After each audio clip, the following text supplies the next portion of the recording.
सालों पहले एक नगर का राजा अपने राज्य में रात को अपना रूप बदलकर घूमता था।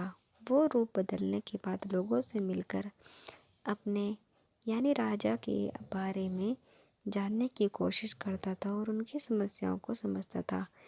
एक रात जब वह नगर घूमकर आया तो अचानक जोर से बारिश होने लगी।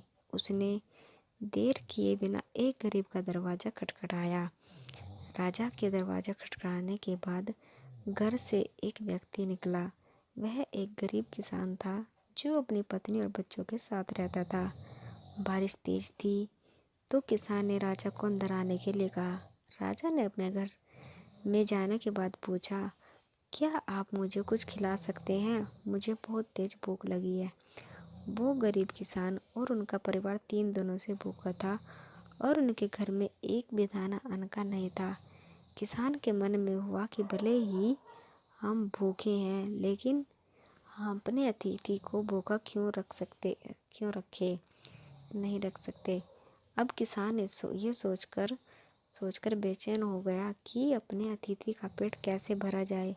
तभी उसने घर के सामने वाली दुकान से चावल चुराने की तरकीब सोची। उसने सिर्फ अतिथि के लिए ही 2 मुट्ठी चावल लिया और उसे पकाकर राजा को खिलाया। जब तक बारिश रुक गई और राजा अपने घर चला गया। दूसरे दिन दुकान का मालिक अनाज की चोरी की शिकायत लेकर राजा के पास पहुंचा। राजा ने दुकान के मालिक और उस गरीब किसान को अपनी सभा में प्रस्तुत होने का आदेश दिया। सबसे पहले सभा में पहुंचे किसान ने राजा के सामने जाकर अपनी चोरी का इल्ज़ाम कबूल कर लिया और बीती हुई रात की पूरी बात राजा को बता दी। किसान राजा से कहता है कि मैंने चोरी की लेकिन मेरे परिवार ने उस अनाज का एक निवाला भी नहीं खाया। गरीब किसान की बात सुनकर राजा बहुत दुखी हुआ और उसने किसान को बताया कि अतिथि के रूप में मैं स्वयं तुम्हारे घर आया था। इसके बाद राजा ने सभा में पहुंचकर दुकानदार से पूछा कि क्या आपने अपने पड़ोसी को चोरी करते हुए देखा था? दुकानदार ने जवाब दिया कि हाँ, मैंने इसे रात में चोरी करते हुए देखा था।